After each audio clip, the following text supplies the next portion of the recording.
Amanda Tapping here at the Bridge Studios in Vancouver, British Columbia. Join me for an exciting up-close look at the adventures that await SG-1 and the rest of the members of the SGC during the 5th season of Stargate SG-1. Since the beginning of its first season, Stargate SG-1 has become one of the most successful science fiction series in production today, capturing the imaginations of audiences around the world.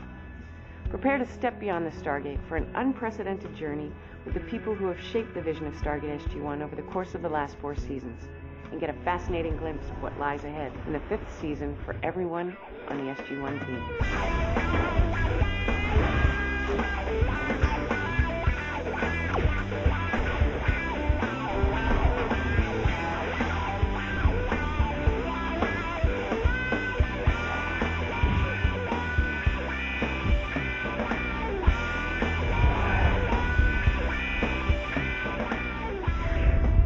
Dangers and challenges of distant worlds, to the mysteries and illusions of inner space, the Stargate has propelled us to the most spellbinding corners of its universe.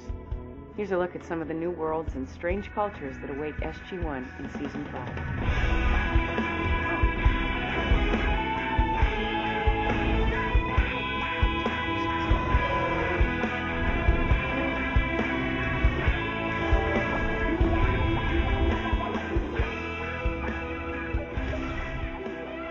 The 5th season of Stargate SG-1 will challenge all of the characters of the series with adventures that even the most experienced members of the SG-1 team find surprising.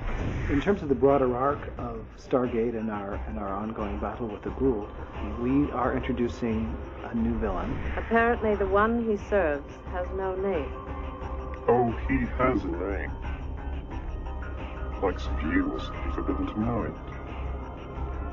We haven't given him a name, and we may not give him a face for some time either. Not just to build the suspense and build the mystery, but this is going to be our last big bad guy, and he is so far more powerful.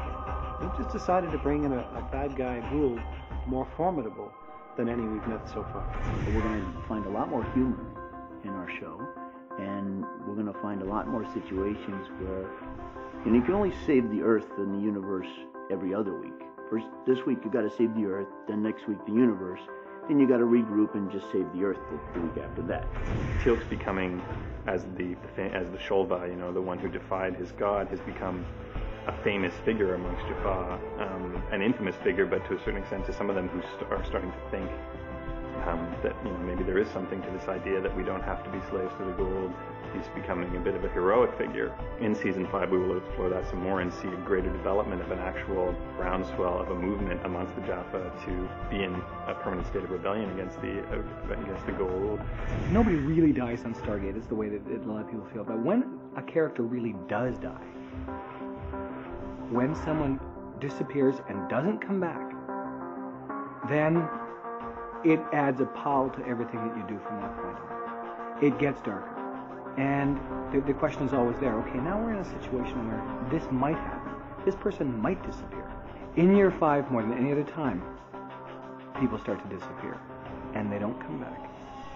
In Season 5's first episode, Enemies, the conclusion to Exodus in Season 4, the stakes have never been higher for SG-1, as they must battle 2 of their most dangerous enemies, while dealing with the fact that they may have seen Earth and Teal'c for the last time.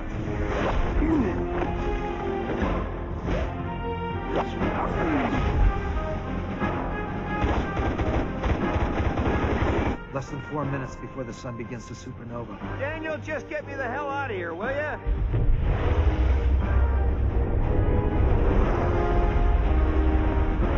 Engaging hyperdrive. Sir, where's Teal'c? I think he's